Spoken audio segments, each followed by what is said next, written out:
E aí, abordando essa parte da confiança, já para começar a entrar um pouco em inflação, que é um assunto que a gente tem que comentar aqui, tem uma outra coisa no Brasil que eu vejo que é muito deletéria, porque, por exemplo, o Japão manteve títulos públicos com níveis baixíssimos de juros a zero durante anos. E com uma inflação pequenininha, mas que existia.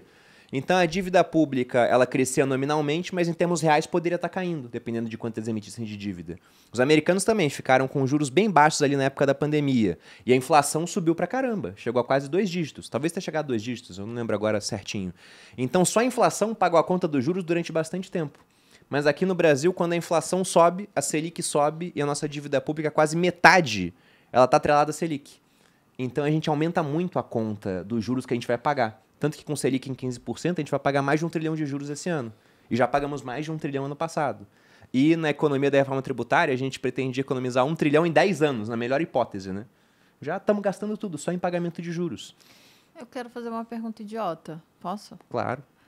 Para quem que a gente paga esses juros? O que é isso que sempre fica na minha cabeça meio boiando. Para quem tem os títulos públicos. Ah, tá. Agora então, a gente paga, agora por exemplo, para mim, para o Thiago, para quem está investindo, vocês também. Para quem comprou os títulos públicos, tá? Para fundos de previdência que investem em título público, para os bancos. Mas todo mundo que tem um título público é um credor da dívida pública.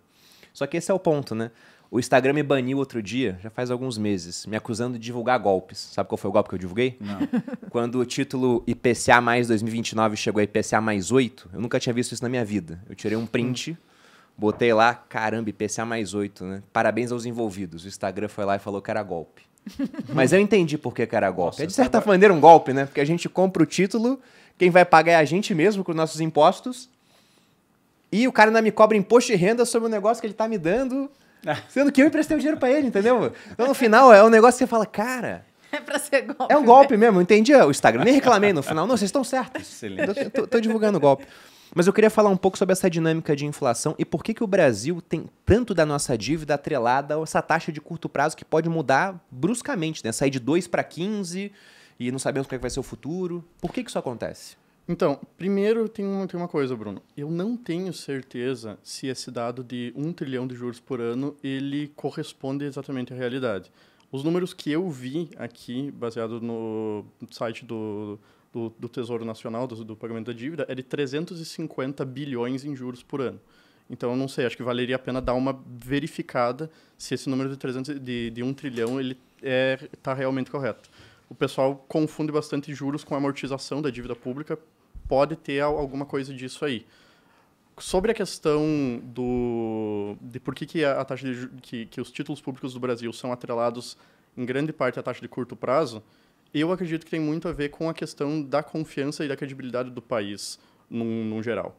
Como o país não tem essa credibilidade, essa solidez fiscal, essa história de solidez fiscal que outros países desenvolvidos têm, isso acaba gerando um cenário em que os investidores tendem a confiar mais na taxa de juros de curto prazo, no pré-fixado, quer dizer, no pós-fixado, para deixar o seu dinheiro guardado, do que fazer um comprometimento com alguma taxa que tenha algum pré-fixado antes para deixar o dinheiro guardado por muito mais tempo lá. E também tem o fato de que a Selic, por si só, ela já é muito recompensadora. Ela já é muito valiosa. Tu deixar o teu dinheiro parado na Selic, comparado com quase qualquer outros países, é quase que um no-brainer tu deixar dinheiro parado no Tesouro Nacional, no Tesouro Direto. É muito bom, é muito valioso mesmo. E é uma das coisas que, inclusive, dificulta, não é o tópico da conversa, mas é uma das coisas que dificulta o empreendedorismo e a criação de novas empresas e inovação no Brasil. Tu tem que sempre estar competindo com o setor público, com o governo, para ganhar esse rendimento que eles já oferecem, por só deixar o dinheiro parado lá sem fazer muita coisa. CDI ganha da bolsa aqui. Tem uma certa... Eu não gosto desse termo, mas tem um pouquinho de verdade naquele dizer popular do rentismo, por assim dizer. Né? Só um comentário sobre o mix, né, do que é feito a nossa dívida. Né? Então, tem 50% aí mais ou menos atrelado ao CDI, um quarto mais ou menos é atrelado à inflação, que são as tais das NTNBs. A gente quase não tem mais atrelado ao dólar, como era na década de 80, né, começo da década de 90, foi trocado. Né? Hoje a gente não tem uma dívida líquida em moeda estrangeira, a gente tem reservas maiores do que a dívida. Então, assim, não dá para saber exatamente o juros médio, mas se metade está correndo... A gente tem um PIB de, sei lá, 12 tri, a dívida vai para 80%, então estamos falando aí de uma dívida bruta total de uns 9 trilhões, né? Então, se você colocar uns juros aí de... Hoje está 15, em metade dela. Sim. E a pré-fixada, que é também lá uns 20%, depende de quando foi emitida, qual era a taxa que foi emitida.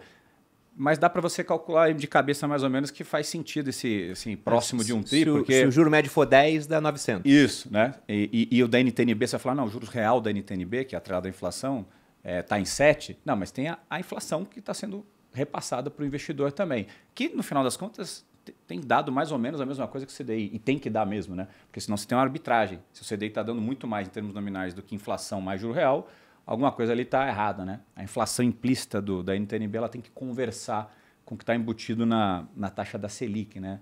Do CDI.